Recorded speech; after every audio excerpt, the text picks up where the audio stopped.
Alright, I know what the title says. Yes, I clickbaited you, I'm sorry. But there's no one objective best exercise to increase your vertical. Because as you know, every single athlete has different needs and weaknesses. So the best workout would be different for everybody. Most athletes fail not because they're doing the wrong exercises, but because they're doing the right ones at the wrong time or with the wrong intent. You might be a beginner doing the most intense plyos because you see it all over the internet before you could even do a regular back squat or hinge properly. That means you skipped over the basics and went straight to intense plyos, which is not what you should do. So instead of chasing the mythical best workout, you should be asking yourself, where am I at in training right now? What's my biggest limiter, strength or speed or technique? And what's the best way to move that needle? I'm still gonna have a routine for you, so don't worry. I just want you to consider these things while you're watching. This is a routine that can help beginner/intermediate athletes. This will get you stronger, faster, and of course help you jump higher. For you elite guys out there, elite meaning you've been training structuredly and consistently for 3+ years, you're probably gonna need something more individualized and tailored to you. AKA hop on Get a Vertical and I got you. Currently doing 50% off your first month until July 31st. Start out the workout with your warm-up. Spend at least 15 minutes to warm up, consisting of isos, dynamic stretches, mobility, and some light jogging and skipping. Make sure to have a good warm-up routine and stick to that routine. Find something that works for you, that gets you warm, that you like, and stay consistent to that. First exercise, I got sprints, 2 sets by 30 meters. I'm not gonna explain too much about why sprints are so good for your vertical or athleticism in general. There's really no stimuli like max sprinting, especially at top end speed. One of the best for RFD, and the reason why you're only seeing 2 sets is because we want quality sprints and quality reps for the rest of the workout. If you start off with 6 sets of sprinting, you're gonna kill your intent for the upcoming exercises. Next, I got depth jumps, 3 sets by 4 reps. Depth jumps are one of the best and most intense plyos you can do. Start off with a small platform and build up slowly. The higher the platform, the more overload on the eccentric portion of it, meaning the harder it is. The main purpose of it is to overload the eccentric phase of the jump by forcing your body to absorb high impact by landing from higher heights and quickly reversing it into a jump. The goal of depth jumps is to help you amortize faster. Amortization is the phase between the eccentric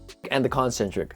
So this little pause you see from me right after the eccentric portion, that's me amortizing at such a brief moment. A fast amortization means you're able to redirect forces faster. If that portion in between the eccentric and the concentric is longer, you're gonna stay on the ground for longer, meaning you're gonna jump lower. So the faster you amortize, the higher you'll jump. Only 3 sets of 4 reps because we want every single rep to be high quality, high intent. Back squats, 4 sets by 8 reps. Going full depth, that could look like ass to grass for some or parallel for others. Some guys don't have the mobility genetically to get into ATG position, so don't force yourself into that position if it hurts or if it's uncomfortable. But back squats, as you know, are a foundational movement not only for jumping high, but for lower body strength in general. You're doing 4 sets of 8 reps to accumulate some training volume. Feel free to push yourself on this, but keep in mind you must be able to complete all 8 reps in each single set. Next, I got RDLs, 3 sets by 8 reps. One of my favorite posterior chain movements, especially for beginners, because it teaches you how to hinge properly. You must know how to hinge and squat with proper form to be able to maximize jump training. Power doesn't just come from the quads, it also comes from how well you can hinge and drive through the hips too. So training your glutes and hamstrings will help with that, and that's exactly what an RDL does. Keep your back straight and the bar close to your legs, minimal knee bend, and keep it like that. Only move at the hips and use your hamstring and glutes to extend in the hips. So you're not using your lower back. If you feel like you're using your lower back too much, you're doing it wrong. Pogo jumps, 2 sets by 12 reps. Pogo jumps are all about being springy and ankle stiffness. This is such a great way to work on reactive strength in the lower leg and the ankle complex. Unlike most jumps and plyos where you're using your hips and knees, here we're more so isolating the ankle joint to teach it how to store and release energy quickly. For this, you want to focus on both speed and jump height. The goal is to not allow the heel to drop. So the movement will look like a forefoot contact with minimal knee flexion, with the heel never touching the floor and dropping, bringing up as high as you can like a kangaroo. I'm going to show a video of the Maasai tribe people doing this because this is the absolute best way it's done. So notice how they're not bending their knees too much. They're spending only a little bit of time on the ground and they're springing up, not allowing their heel to touch the floor. And lastly, I got calf raises, 3 sets by 8 reps with an elevated platform for a larger range of motion. A lot of guys train their calves the wrong way with tons of volume and minimal weight. I don't want to see you doing 3 sets by 20 reps or 3 sets by 100 reps. Like, what are you doing? Remember, a jump is composed of a triple extension in the hips, knees, and ankles. And while calf raises are an accessory movement, you still want to train it like any other muscle, with intensity, with heavy weight. Challenge it, which is why 100 body weight calf raises isn't going to do shit for your vertical. Most of the time, strong calves are the missing link for an athlete. Once you get that weakness gone and you actually get your calves stronger, you're going to notice a significant difference not only in your vertical, but your overall athleticism. You could have the most powerful hips, the most powerful knees, but if your ankles are weak and you're leaking energy in your ankles, your vert will always fall short. And there's the workout. Do this routine around 2 times per week and you're going to see some pretty good progress. Before you go out and do this, I want to give some more advice. Number 1, each exercise should be performed with at least 1 to 3 reps in reserve. What does that mean? That means after you complete the recommended amount of reps, this means that you should be able to do at most 1 to 3 reps after completing the recommended amount of reps I gave you in each set. For example, if you could do 5 more reps after a set of 8 reps on the back squat, then you're not going heavy enough. Number 2, give yourself room to improve each week. As important it is to push yourself in each single workout, you don't want to do the absolute most weight you can do each time. There's something called minimum effective dose, which is basically the minimum amount of training your body needs to see adaptation. And we also have an adaptive capacity, which means that we only have so much energy and a limited capacity to adapt. What I'm trying to say is that when you're training, you want to make sure that you're hitting that minimum effective dose while not going overboard. Allow some room for improvement for the next week and the next week, as opposed to going really hard the first week and you're unable to progressively overload the next week. And number 3, I'm not telling you to do this workout for months and months, because you're going to plateau with this workout eventually, just like any other workout you do for an extended period of time. This workout is a great start, but it's not the only thing you should do. You should eventually change up your training and have it become more intense over time. But most guys don't know how to do that properly without hurting themselves. So for a real customized plan that actually progresses you, I'm actually currently doing a 50% off your first month deal until July 31st. And I'm only taking 10 athletes. I only take on a few athletes at a time to maintain that high quality coaching that I really focus on. This ensures that every single athlete on GetUp gets the support, attention, and coaching they deserve to make the results they need. So if you really want to take your athleticism seriously for this summer, sign up down below and I'll reach out to you if you're a good fit. But yeah, let me know how the workout goes. I'll catch you later.